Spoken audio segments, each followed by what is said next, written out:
Hello सबैजनालाई नमस्कार। आज म घरेलु औषधि बनाउन लागेको छु खोकीको।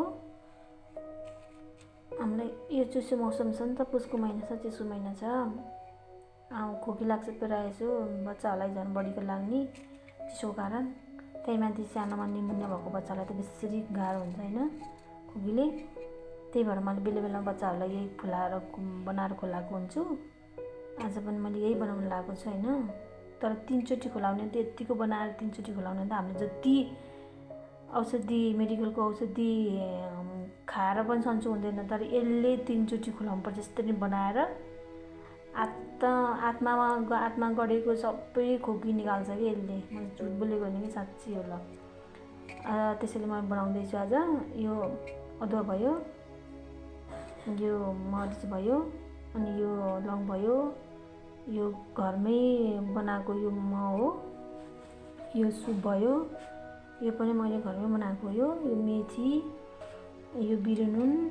आजकलको प्राय बच्चाहरूले बाहिरको खाना खाइदिन्छ नि त, मैदाको चिज ग्यास्ट्रिकलाई हजम गर्छ भनेर, राम्रो गर्छ भनेर हो। अनि यो जम्मू, यो भुटेको जम्मू राम्रो हुन्छ। हजुरहरूले जम्मू किन्नुभयो भने भुटेको जम्मू लिनु।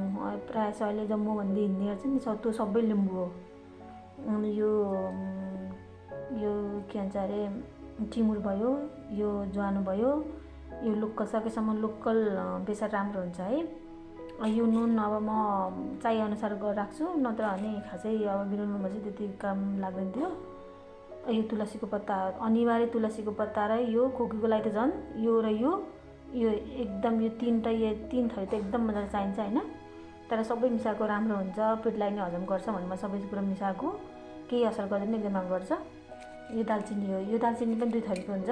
यो लोकल हुन्छ, एउटा विकासे हुन्छ। यो तर यो लोकल हो। लोकलको त्यति खाए पनि पिरो स्वाद आउँछ होइन, राम्रो हो। ल म यो सबै बनाउँछु हजुरलाई देखाउँछु ल कस्तो हुन्छ। यति कुरा मैले थिच्ने हो, यसलाई यो जनलाई थिच्न परेन, यतिलाई थिच्यो। सुप यस्तो भयो।